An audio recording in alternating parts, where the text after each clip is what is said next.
She remained mute during this transaction, her face blank, her eyes glassy. Like all of Madame Marchand's courtesans, Emma Downing was a beauty, but Lady Amanda had never put much faith in pretty faces. The girl's eyes, though. Such a deep blue, and so very like another pair of blue eyes, forever closed. That another girl with eyes that shade of blue should have crossed her path?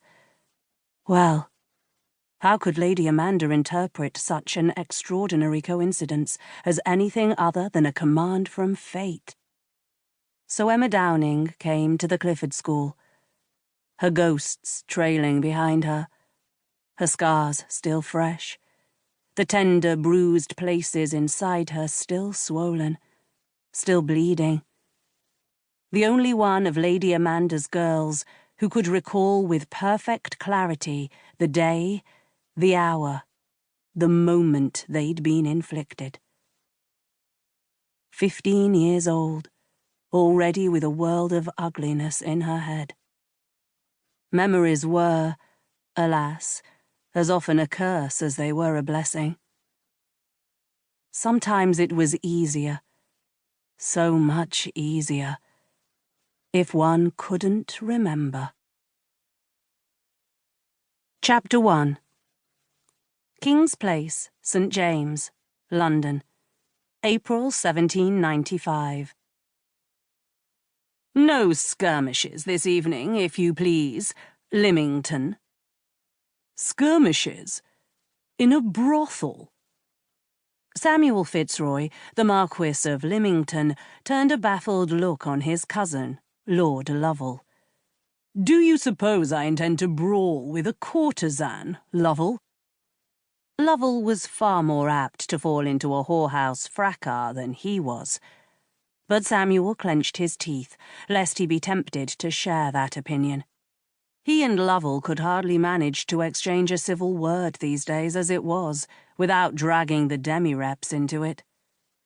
No flank manoeuvres, no tactical formations, and no, what do you call them?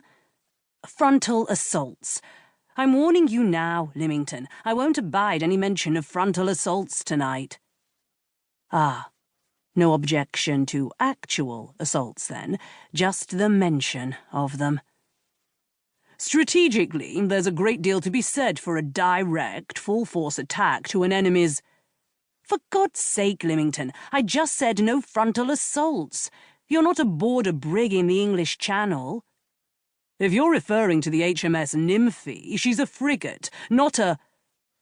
The point, my dear cousin, Lovell interrupted with a long-suffering sigh, is that this is a drawing-room, not a naval battle.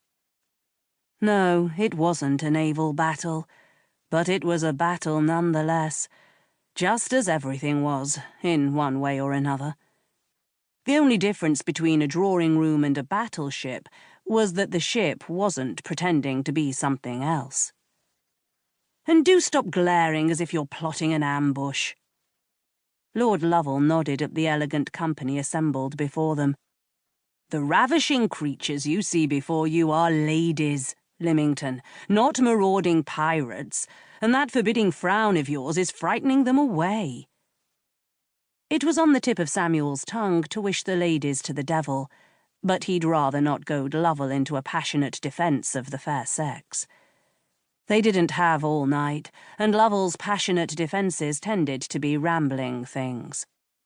So Samuel kept his mouth closed, unclasped his hands from behind his back, and twisted his face about until he'd arranged his features into a more inviting attitude.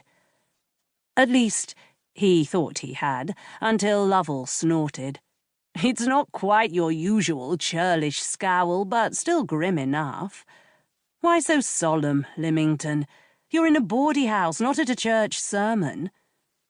Samuel's gaze wandered over the drawing-room, where a sea of courtesans awaited them. Yet there do seem to be quite a lot of nuns about. Lovell choked out a surprised laugh. Did you just make a joke, Lymington? Bravo! The Sunday sermon would be much pleasanter if the congregants looked more like courtesans.